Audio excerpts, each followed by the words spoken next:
Well, I'm Temple Grandin. I'm a professor at Colorado State University, and you watch the movie, you're going to see how I was much more autistic back in the 60s, and I was just amazed at how Claire Danes became me 35 years ago. I really love the way the movie shows my visual thinking, and one of the things it's going to show is that people on the autism spectrum really can achieve a lot of things. This is in some ways a tall task because I'm pretty choked up. I don't know how this film hit you. What an amazing experience this has been. What a wonderful film. You know, I looked at my cable bill recently and decided that I need to get rid of some premium channels. Just about all of them except HBO, and that's one of the reasons why. What wonderful work HBO does. We are also here, of course, because of the Hope Institute and the Autism program, and they are partnering in this magnificent event, and we are going to have a panel discussion now, and let's start from this end and work our way down. Dr. Mary Ellen Caron is the head of the City of Chicago's Department of Family and Support Services. Dr. Joseph Nyer is the president and CEO of the Hope Institute for Children and Families. Quinn Kahneman is a high school student near Monticello, near Champaign, and he has autism spectrum disorder. He's also an author. And last but not least, Dr. Temple Grandin.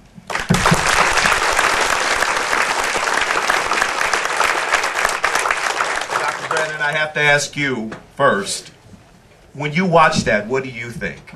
Well, it was just like a strange time machine watching Claire Danes turn into me back in the 60s and the 70s. And I also just love the way that Mick Jackson did the, how it showed how I think visually. I mean, she became me. I mean, I just couldn't believe it. Did they get it right? Yes, they did.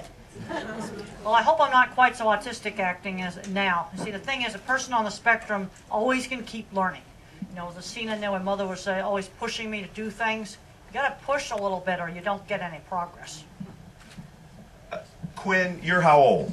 I'm 15. And you've seen the movie twice now? Yes. Earlier There you go. earlier around 1, I came in for an early viewing so I could be more prepared for this. And Tell me how this movie hit you. well, first of all, they portrayed autism perfectly. I mean, I've seen a couple of the movies where they try to, and they don't capture it anywhere near as well as this one. It comes to the thought processing, the tics. I don't know if you ran your fingers through your hair in real life, but when Claire Danes did, yes, I did. I end up doing that all the time. I'll probably end up doing it while I'm up here.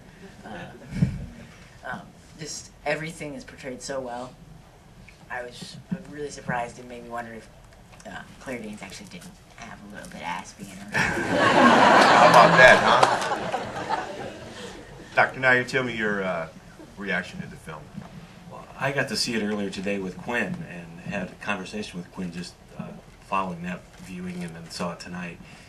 I'm so impressed and grateful, and I think a lot of people will be as this hits the airways, that Dr. Grandin had partnered with HBO to share herself so intimately with the rest of the world. And I'm pleased and saddened at the same time. One is, I'm saddened from an ego perspective because no lecture that I could give, or any university professor, any book anybody writes, will ever be able to capture what Dr. Grandin and HBO captured for us tonight and for the rest of our lives. And I'm excited because I think it's a valuable, very valuable addition to our knowledge base in the field. We got to see autism spectrum disorders through Temple Grandin's eyes as portrayed by HBO, and we're quite grateful. Dr. Caron, your reaction. I'd just like to thank you for having me, and I feel so privileged to be with this panel.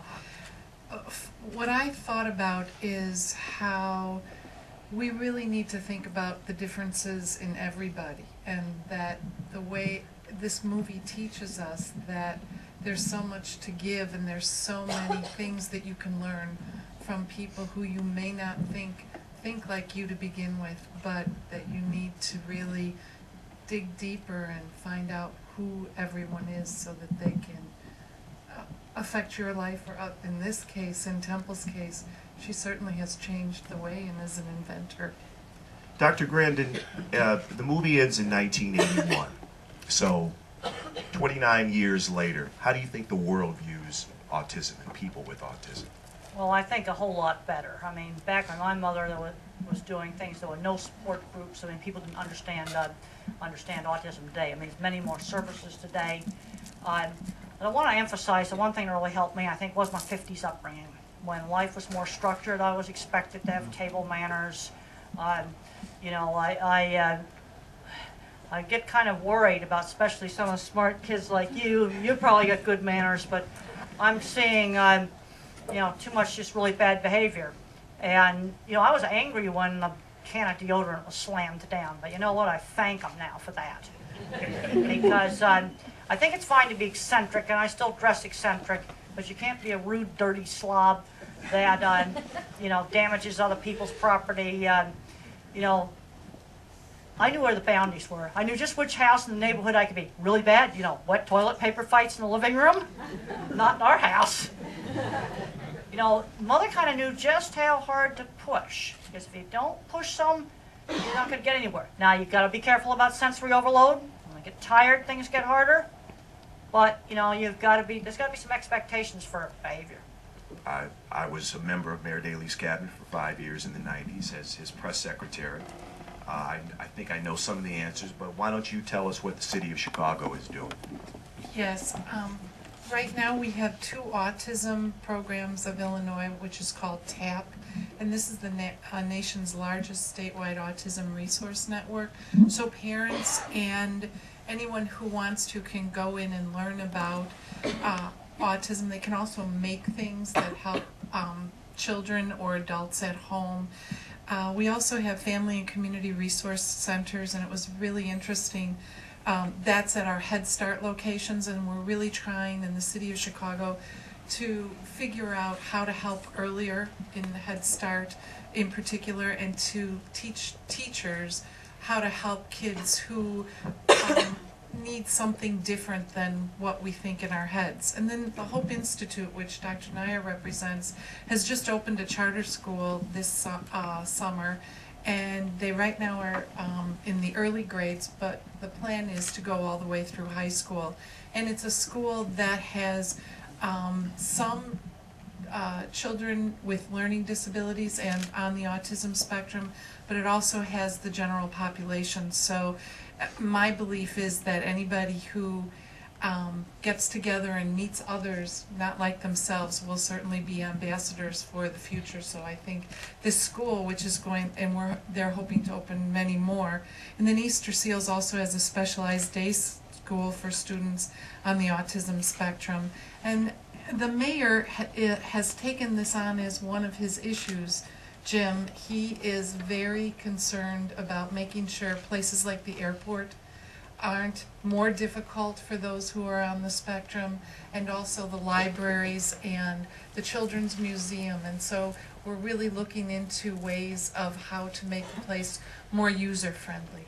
All right. Thank you very much, and thank all of you. 3 PhDs and a teenage author. What a wonderful evening. Dr.